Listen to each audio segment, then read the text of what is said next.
Jennings and Jared Perkins, a Prospects Live podcast for everything MLB draft related. Join us as we discuss the biggest stories from college and high school baseball, bring you interviews from your favorite draft prospects and college coaches, and break down live looks for Prospects Live analysis across the nation. Get ready, because you're on a clock with Tyler Jennings and Jared Perkins. Alrighty, welcome to another episode of On the Clock, the Prospects Live Amateur Baseball and MLB Draft Podcast. On the Clock is presented by Job Bats. Job Bats provides the highest quality ash and maple, handcrafted, fully custom bats, apparel, accessories, and more. Click the link below and use the code OTC10 at checkout to receive a discount on your first purchase. So, I'm Jared Perkins. We got Monty Taylor filling in for Tyler Jennings. We have an awesome guest with us today. Head coach for the Kentucky baseball team, Nick Mingione. Coach, how are you doing today? I'm doing awesome, guys. Appreciate you having me on. Excited. A little nervous to be on the clock, too, though. I mean, yeah, we won't have any we usually throw the rapid fires at the players, so we won't have any questions to get you off on that. So, Coach, the first question we always ask everyone, just because we want everybody to have an opportunity to get to know you, kind of get to know your journey. Take us through how your coaching career started, how you've kind of gotten to where you are today. Well, ever since I was 12 years old, I knew I wanted to coach. And that's because I had an assistant coach of my Little League team. We were at Jason Verdell Field in Cape Coral, Florida. And I just moved there from the state of New York. I was born in New York, and my family moved to Florida when I was 12. And I played for the Cubs, and we were in the first base dugout. And this is, those of you that know me, or if you guys have followed me at all, this part's not going to be hard for you to believe, but I was the guy at first base that was like, hey, come on now, Ryan, you got this, baby. Let's go, Ryan. You got this. Yeah, good pitch. And then the pitch would come. Well, I had an assistant coach that actually must have saw something in me, because he called me Nicky. And he's like, Nicky. And I looked over, and he's like, you're the only one I can hear on the field. Get your teammates involved. And I was like, all right, coach, sure will. Well, then I look over, and I was like, Ryan, how many outs are there? And he's like, 1. And I was like, all right. Sean, ball's hit to you. Where are you throwing it? Second base. That's right. Come on now. Hey, I can't hear you over there. And the next thing you know, something really cool and magical happened. We had a team that just started communicating at a super high level. And this coach must have seen something in me, because then what I did was I started using that gift of encouragement and involving others. And about 2 years ago, fast forward to 2022, that was in 1990. Okay. Well, that happened in 1990. Fast forward to the year of 2022, and we're down playing the Gators in baseball. And as I'm running off the field, I see a guy. I'm like, Nicky. And I'm like, oh, who is this? Like, this has got to be someone from my early childhood. Well, I run over, and he was like, so good to see you. It was the other assistant coach of that team. And he reminded me, he said, do you remember the plaque we got you? And I'm like, what plaque? Because most people get plaques for like MVP or best defensive player or best pitcher. They got us a plaque, and it said, hey, at the end of the year, we wanted to thank this coach for his service. Coach Nicky, come on up. And they got me a plaque that said coach. True I love that. I love that. That was in 1990. And here we are in 2022. And the coach I was going to say. Reminding me. Yes. So I've always known I wanted to coach. So here I am doing what I really believe that God's called me to do, and that's to help young people. I love that. And for me, the one thing I love talking with coaches is learning a bit about some of their coaching philosophy. And the one thing I've loved in watching your interviews and all those things is that you really focus on not just the player, but the human being that has developed off the field. So what kind of goes into your methods of when you're developing players? What are some of the values that you're kind of teaching them? Well, I mentioned one of my gifts, and I had a friend of mine recently tell me that he believes that we all have 2 or 3 gifts in us, that like God has really given us like these special gifts. And what are they? And one of mine is I truly love people, and I love encouraging them. So for me, when I went to school at Embry-Riddle, it's an aeronautical university, believe it or not, in Daytona Beach, Florida. Like, why would a guy ever go to an aeronautical school that wants to coach baseball? That's not where I'd pick. But that's where God led me. And obviously my life changed when I was a freshman there. But I've always wanted to coach. And so for me, ever since I was in all the way through middle school, high school, and college, I was always thinking, hey, when I coach, what's going to be important to me? And when I was at Embry-Riddle, they had this thing, this motto that said that they were going to develop us as a student, a person, and a player. And it was going to be all three of those. So that's what we believed at my school. And quite frankly, when I got hired here as the head coach, that became part of our program and what we value. And we value developing them as a student, a person, and a player. And I learned it from Embry-Riddle, and it's an area that I believe we are responsible for developing them in, not just baseball. See, that's too shallow. I really believe if they come here and all we do is make them better at baseball, that's too shallow. We have not truly done them a service. So we try to help them in all areas of their life. Yeah, and I love that. I used to do a podcast kind of focusing on the human side of the game, really bringing out those stories of like there's so much more to these players behind the scenes and like who they are as a person that really kind of gets overlooked sometimes. And it's awesome to hear that you kind of take that and run with it as well to make sure that those players are feeling like they're developed, not just on the field, but off as well. Monty, I'll turn it over to you. Yeah, I'm sure you've had a long list of people who are mentors or somebody you obviously emulate, but do you have a list of anyone who stands out as somebody you viewed as a mentor or try to emulate even now? Well, I've had a bunch. Yeah. When you kind of go through and, coaching for so long, there's just been a lot of people that have made a major impact. And, one guy I look up to now is our athletic director, Mitch Barnhart. And he's a guy he's been at Kentucky guys now for over 20 years. You guys there? Oh, yep. Yeah, we lost you a little bit. Yeah, I'm sorry it broke up. I don't know. But Mitch Barnhart's a guy. I mean, he's been here for over 20 years. Do you think it's hard to be an SEC head coach? Try being a guy where he's got 23 sports. Yeah. He's made a major impact on my life. And then when you think about guys like Owen is a guy that hired me and allowed me to come to Southeastern Conference the first time here at Kentucky. And he's a guy that's made a major, major impact in my life and who's now the AD at Auburn. And I told a lot of people I wouldn't be here without him, and then my two coaches in college, Greg and Todd Williams, have made a major impact in my life. They've given me unbelievable opportunities. So not only as a player, but to go back and coach with them.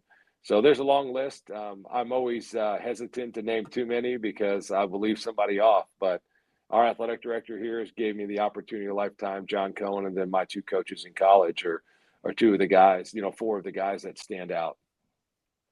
I love that. Just kind of as you approach the upcoming season, right? You all had a really strong season last year, won 46 games, got to the College World Series. What are some of the things that you've been seeing this fall that you really like, and what are some of the expectations of going into the next season? Well, I always say this, our internal expectations will be greater than any external expectations. So what does that mean? Our goal is to win a national championship. Yeah. And last year's team was able to do something that no one's ever been able to do. No team has ever been able to do before, and that's make it to the College World Series for the first time. And we've had a lot of great coaches and players come through here, and we had been close before, but to knock down that wall was a major wall to knock down. With that being said, we have really almost basically a whole new team. So we have 30 new players on our roster. Let that sink in. We have 30. So as you know, you're only allowed to have 40. Yeah. Right. So, we have a little over 45. We have right about 45 players on our team right now. So when you think about that, that's a lot of new players. So what has been revealed to me is in a lot of ways, we feel like we're starting on the ground floor and making sure that all of our first year players understand the foundation of what makes Kentucky great. And it starts with the people. We have amazing people, but then going in and just trying to play and outline our exact systems, our philosophies, and our processes in which we play and how we play. And what does that look like from a student standpoint, a person standpoint, a player standpoint? So in a lot of ways, we feel like we're starting from the ground floor and having to work our way back up. But at the same time, it's been exciting. But there's a lot of new players there that's got to fill in a lot of spots of a lot of really good players that we end up losing. Yeah, that kind of leads into another question I was thinking of too, because so many rules have changed in college athletics in general, right? I think you have a lot more turnover on rosters now. And to me, when I worked in college baseball, team chemistry was so huge. How do you kind of navigate developing that team chemistry with the potential roster turnover that you're kind of facing each offseason now? Yeah, and I think it's one of the things, if you said to me, Nick, what are one of the things you and your staff, because this is, a whole team effort here, what have we done Yeah. well? It's exactly that. And when you're trying to, what we're talking about is culture, and culture is three things. I believe it's three things. And I've had to learn this over my time as a head coach. Number one, culture is every day. You have to work on your culture every single day, whatever that is, whether that's you valuing it being a teammate, it doesn't matter, but you have to do it every day. And the second you kind of step back and you just feel like it's there and it's where you want it is the second the culture goes away. And I learned that a hard way. And then the second thing is what you allow. So what do you allow? I allow our players to be the best versions of themselves. I allow them to give us feedback. I allow them to give each other feedback. I allow them to hold each other accountable, all these things. And then number three, it's what you reinforce. So what are some of the things that we reinforce? It's being a great teammate. It's them playing as hard as they can. It's them being all bought in for the team. We reinforce that. The strength of our team is our team, right? So all these things. So that's something, and I give a lot of the returning players credit for, is like they have welcomed the new players into the program and they've helped them become better, and they help them welcome them into our family. So what does family mean? I mean, our families are at the ballpark all the time. My wife's in the dugout a couple weeks ago hugging on our players at the end of our practice. I mean, our kids are running around. I mean, it is just a full-on family atmosphere, and it's something we're proud of, and it's something that we believe makes us different. I love that. Yeah, and talking about some rules changing, you talked about that roster limit, and that's coming soon. That roster limit's going to go from 40 to 34. But on the more positive side, you're also going to be able to have more scholarships. We don't necessarily know some of the specifics or details of some of these rules, because I know there's still some stuff to be worked out. But what are your thoughts on the rule changes coming up regarding the roster and scholarships, and what kind of details are you kind of thinking about, as they try to nail those down? Well, really, I just feel like we've had to do exactly what we've been doing for the last handful of years, and that's just being comfortable with having to adapt. So I just feel like ever since COVID, college athletics in general, it just seems like it's changing on a daily basis. And what's forced us to do is to adapt. And I think you see, even in some other sports, we've seen some legendary, really good coaches just decide to go another direction because of where college athletics is going. And so what's happening with all of those things you mentioned, whether it be roster limits or scholarship totals or anything like that, whether it be NIL, I just think as coaches, we've had to learn and we've had to adapt. And it's something we're going to continue to have to do because it's a forever. I don't think this is a deal where the landscape of college baseball is going to stay right where it's at. So I think those that can, learn, grow, and improve and adapt are going to be the ones that are successful. So with all these things, it's us having to do the same thing that I feel like we've been having to do for the last handful of years, and that's adapt. Yeah, as a UVA basketball fan, that answer with the kind of hit me. He's one of the guys. He's one I of the know. guys I'm referring to. I mean, this is an awesome, man, a faithful man, an amazing coach, a guy that truly, in my mind, gets it. This guy gets it. And to see him simple, I mean, he's one of the guys I follow. I literally think so highly of him. And, I'm not going to say why he got out or whatever, but I mean, man, that hurt me to see a man, a faithful man of that caliber. It's just, man, that stinks. Yeah. So. Yeah. I wanted to touch on some of the guys that you have coming to campus this year, just some of the guys that you're expecting to play some key roles for you all. I know you have Tyler Bell, who came to campus, was supposed to go, got drafted 66 overall by the Tampa Bay Rays. I imagine he's going to play a huge part, but what are some of the things looking like roster-wise for you all? Well, this is what I know. We're having to fill a lot of holes. Yeah. What does that mean? Our Friday guy signed pro. Our Saturday guy signed pro. Our Sunday guy signed pro. Our Closer graduated. He's playing for the Savannah Bananas now. Our number one guy in the bullpen, he graduated. First baseman, signed pro. Second baseman, signed pro. Shortstop, signed pro. Third baseman, signed pro. Left fielder, signed pro. I think you see where I'm going with this. Yeah. Yep. You did too good of a job with some of them. I mean, no, that's our job. Yep. So just the guys, I mean, I don't know where to start. Where do you want me? Like, I mean, I don't know where to start. This is a spot where it's like, man, we'd be better off talking about who we got coming back, because there's so many, great competitions going on. We just wrapped up our fall on October 27th, and it's been fun. It's been competitive group of guys fighting for a lot of spots. So, I mean, we have a lot of guys and a lot of positions that are up for grabs. I have to imagine like that's stressful, but it also has to be kind of exciting, right? You have a bunch of new talent coming in, and you get to kind of evaluate them, see what you got. So I have to imagine it's like a mixed bag. Yeah, I love the development piece. Yeah, I love the development piece. You know what I mean? Like, I love trying to form a group of guys, a group of really individuals into one team. Like, that is exciting, and that's fun for me. From the psychology of it, all of it, to the technical piece, to the behavioral piece, I'm a big fan of it. And these guys, I mean, we're not where we want to be, but guys, thank God we're not where we used to be, because like this team has really grown. What has that trip to Omaha really helped you on the recruiting trail, or it's obviously a big boost for the program to have that success to show prospective recruits and transfers, especially if you maintain most of the coaching staff as well. Yeah, you bring up a great point, and really the best recruiting and that we can do for our program is for people to turn their TV on and see us in Omaha, Nebraska. Mm-hmm. We just finished 5th in the country.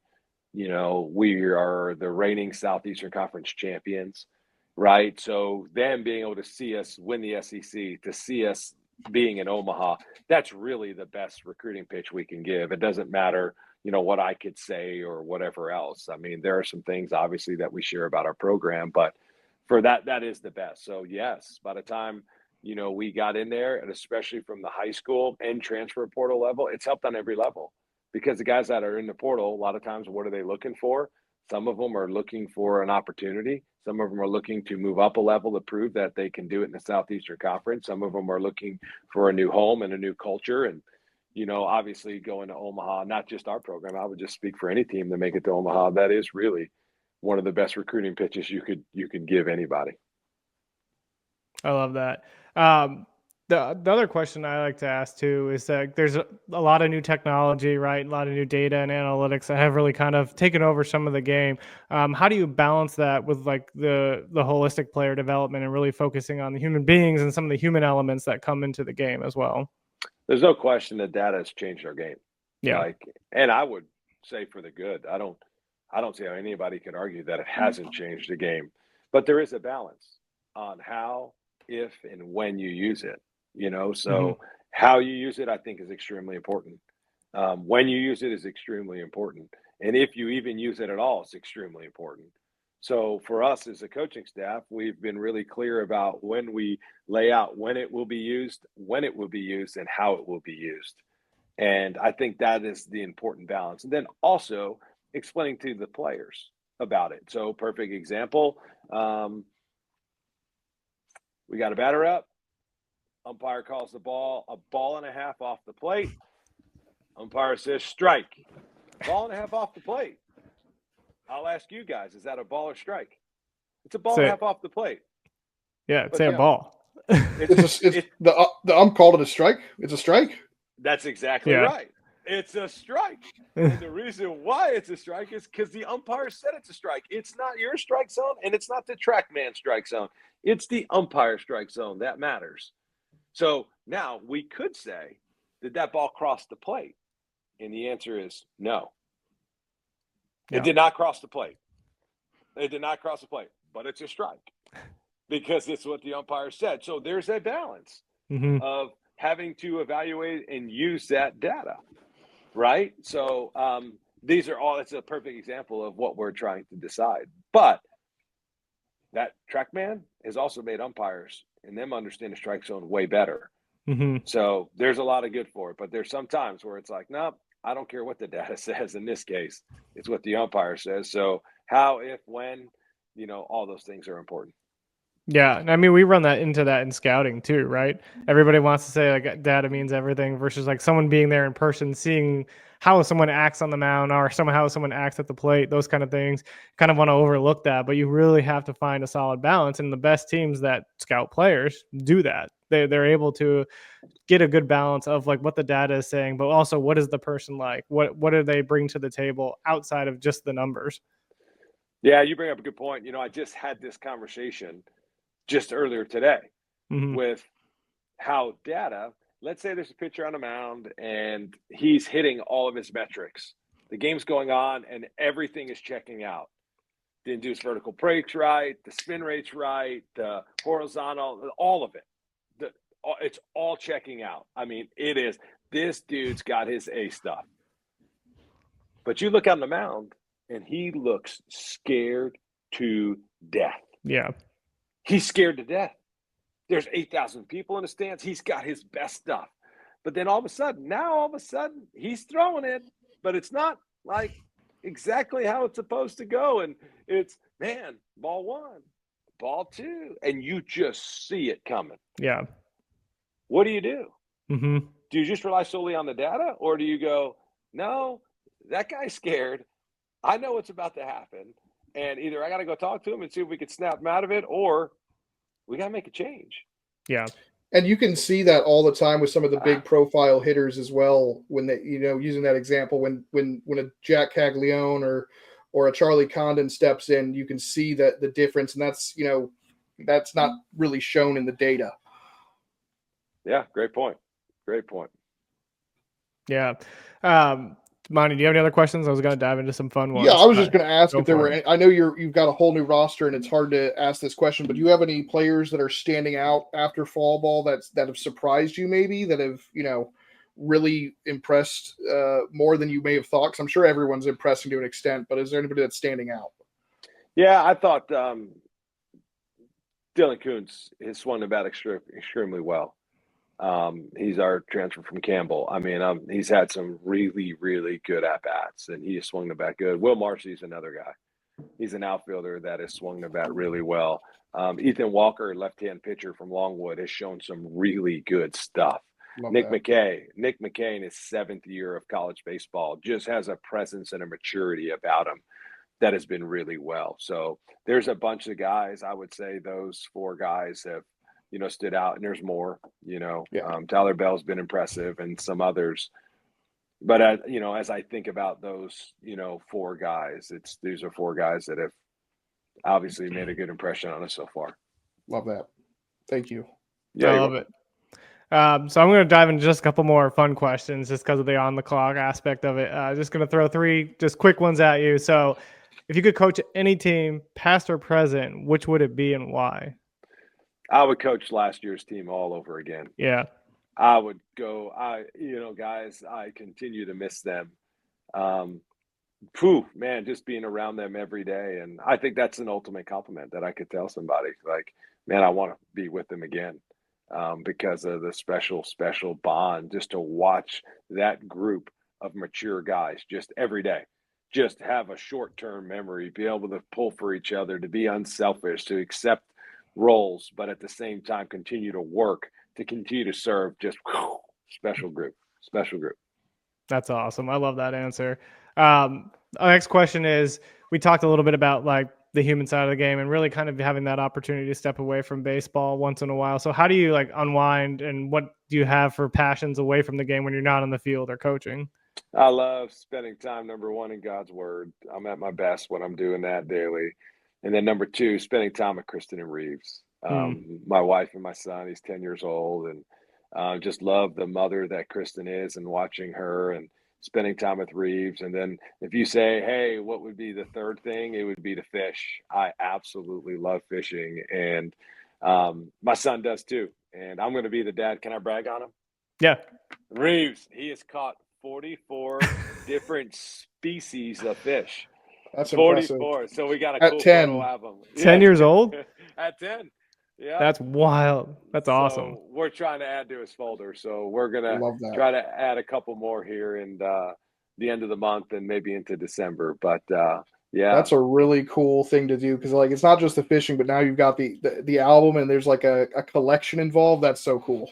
yeah. So it's like we're trying to target certain species now. Yeah, So yeah. that's been fun. Do they have like an app for that now? Like where you can just like No, have to. I wish. I wish. Yeah. Oh, Jared, you got work to do. I Invent gotta it. develop something. Yeah. So like what we're in the middle of trying to find out. We've got a couple people we think it might be able to do this, but we're trying to create small little figures and paintings of all the different species so he can put them on his Put 'em. wall. That's cool. It's like he gets a new one and he puts them up, and just as a Oh, man. reminder too. And then Love maybe that. where he caught that, just as like, Kristen and I are really into giving really our son, but even our team experiences. We love giving experiences. That's super important. Yeah, it's something that they're Absolutely. always gonna remember. Yeah, it's not things, it's Yeah. experiences. That's what we want to give them. I love that. Speaking of memories, the last question I was going to ask you, what's been the most memorable or like funny story from your time as a coach that you think you would want to share?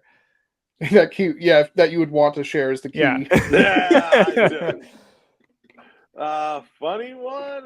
Oh, man. I don't know about a funny one. I don't know if it's a funny story, but the one thing I have absolutely loved about coaching is I've had 3 different former players come back and coach. I love And that. when they share these stories, like it just brings back so many incredible memories of like amazing guys and funny plays. And they're like, Coach, you remember the time you had us do this? I'm like, there's no way we did that. And they're like, no, you had us do that. I have absolutely loved hearing those stories. Just about how we coached them and things we did with them. And so is it funny? I have no idea, but just to hear, and over time, these stories, they grow. Yeah. And Yep. it's like, I mean, it's just like, I don't know, but I'm just, Details get added in. Oh, I have loved watching them go from a player competing on the field to even seeing some of their families. They got a guy, Trevor Fitz, on our staff now. And, just a year and a half ago, one of, he's got a daughter and their son's being born and his daughter's spending the night at our house while the other child's being born. And I'm like, Kristen, how awesome is this? One of our former players is staying at the house and now we've got their kid. We're on babysitting duty. And they're having another one being born. I've just love that. So it's been neat to watch those guys really grow up and become amazing leaders.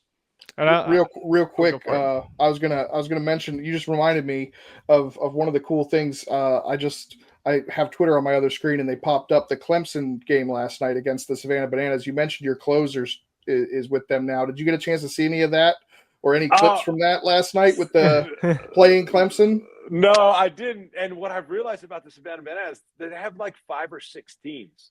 Yeah. So he's not on this one, but I haven't seen this one. If I need to check it, I'll check it. Yeah, well, I mean, Eric Bakich took his shirt off at one point, and they have a player coming in on a horse. I mean, it's pretty funny. It's great. I mean, it looks like a really good thing for college baseball. Oh, that's great. That is awesome. Yeah, again, college baseball is adapting and changing, and you better get used to it. Yeah. I mean, they're going to adopt all the Savannah Banana rules here in the future. That might be little much, but thanks. I just wanted to ask that real quick. That's awesome. Coach, we can't thank you enough for taking the time to join us on the clock. We know you got a busy schedule, and it's just been awesome to hear your stories and your journey and just being able to share that with everyone else. So thank you so much for taking the time. Yeah, thanks, guys, for having me on and what you're doing really to grow our game. It's, a lot of people like you that are continue to put content and things out and just teach people about our game. So thankful for you guys. Appreciate you. Go Cats. Thanks, Coach. Appreciate that, Coach. Yep.